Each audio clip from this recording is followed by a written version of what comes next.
Hello दोस्तों, कैसे हैं आप सब लोग। आशा करते हैं अच्छे होंगे। स्वागत है आप सबका एजुकेशन चैनल पर, जिसमें हम देख रहे हैं भाषा सागर कक्षा 3। वीडियो को देखने के लिए चैनल को लाइक शेयर सब्सक्राइब कर लीजिए। आइए पढ़ते हैं इस वीडियो के माध्यम से पिछले पढ़े हुए पाठ के अभ्यास कार्य को करना।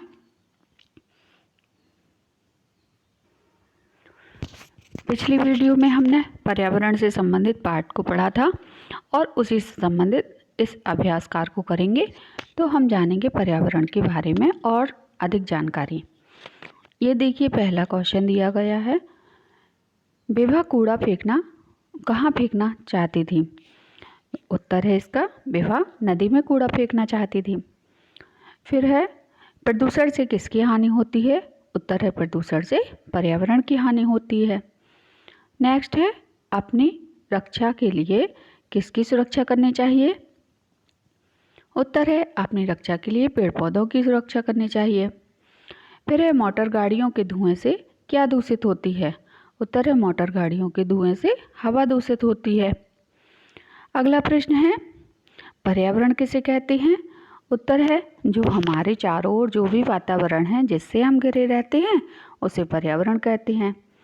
आपके आसपास जो भी हवा है, पेड़ पौधे हैं, आकाश है, धरती है, मिट्टी है, सब कुछ क्या है, पर्यावरण है हमारा।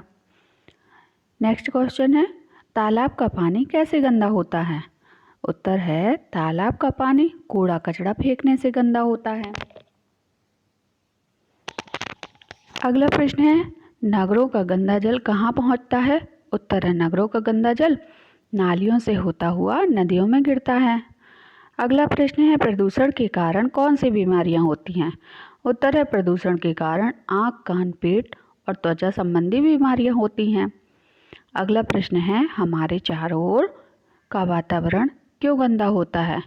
उत्तर है, क्योंकि गाड़ियों से निकलने वाला धुआं वायु को दूषित करता है, नदियों में मिलने वाला कचरा जल को दूषित करता है, इसलिए हमारे चारों ओर का वातावरण गंदा हो जाता है। अगला प्रश्न है, प्रदूषण से बचने के लिए क्या करना चाहिए। उत्तर है, प्रदूषण से बचने के लिए पेड़ पौधे लगाना चाहिए, कागज के थैले तथा स्वच्छ जल का उपयोग करना चाहिए। यहाँ हमारे प्रश्न उत्तर समाप्त हुए। अब अभ्यास कार्य से संबंधित कुछ कार्य देखते हैं। प्रश्न है, नगरों का दूषित जल गिरता है तो कहाँ गिरता है नगरों का दूषित जल। उत्तर है, नदियों में।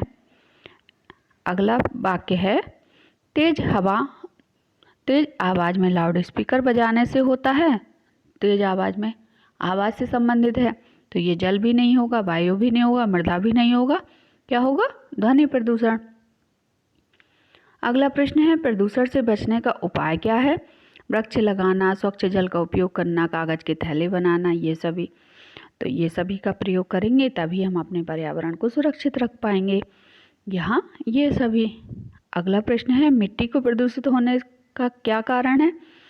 तो मिट्टी में देखिए, शुद्ध जल तो मिट्टी को प्रदूषित करेगा नहीं, वृक्ष लगाएंगे तो भी मिट्टी प्रदूषित नहीं होगी।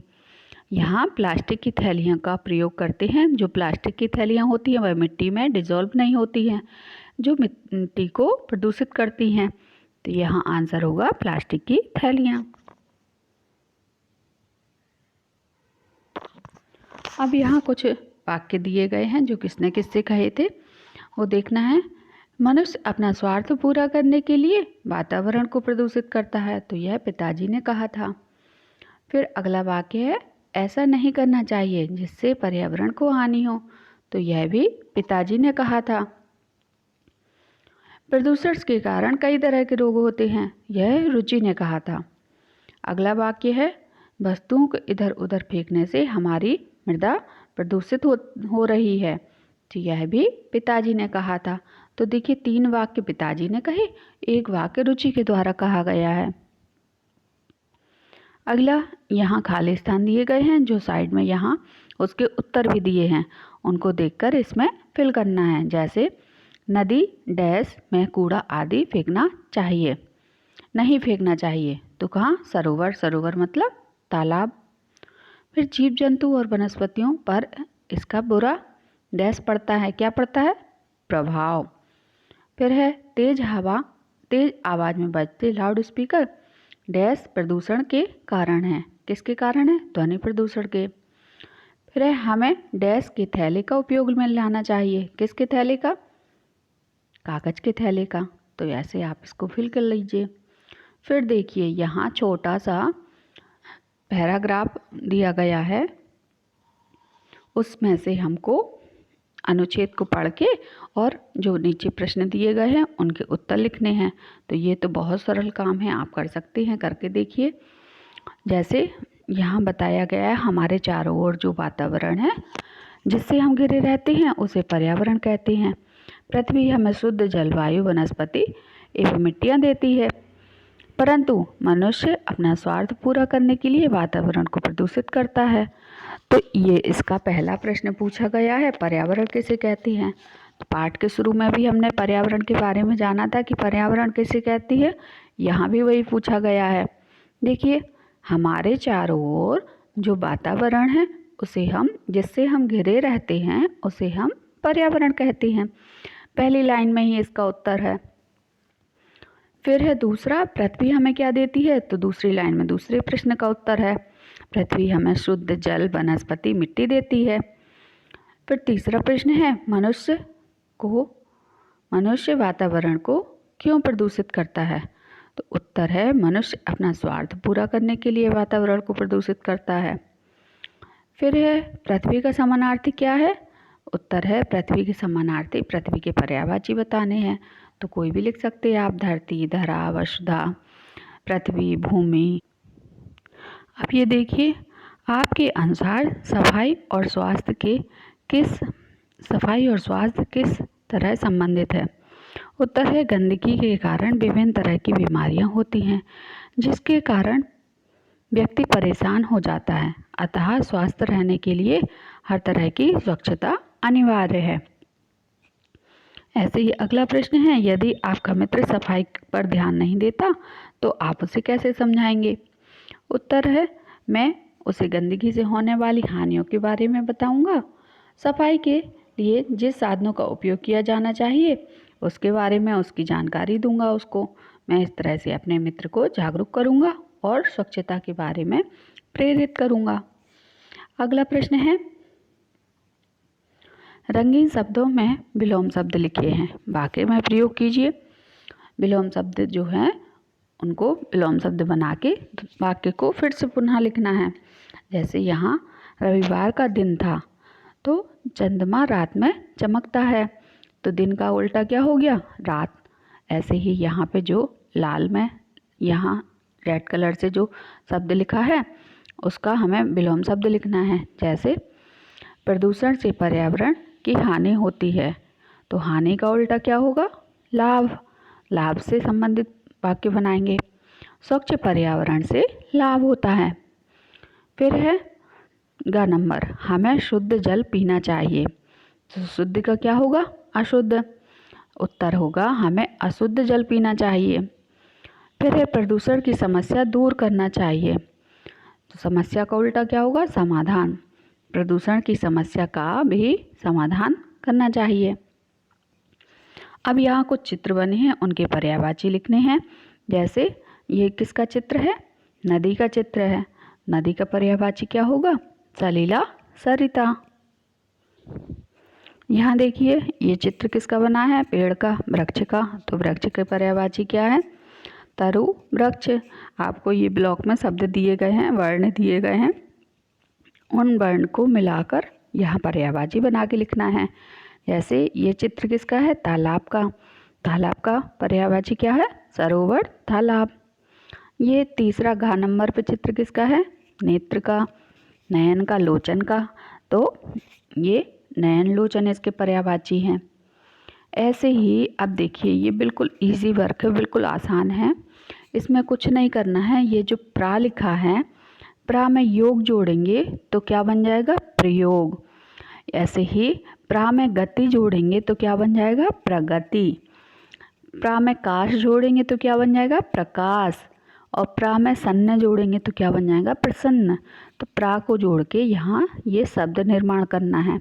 इसमें प्रयोग भी गलत लिखा है, प्रगति भी गलत लिखा है, आप इसको सही कर लीजिए।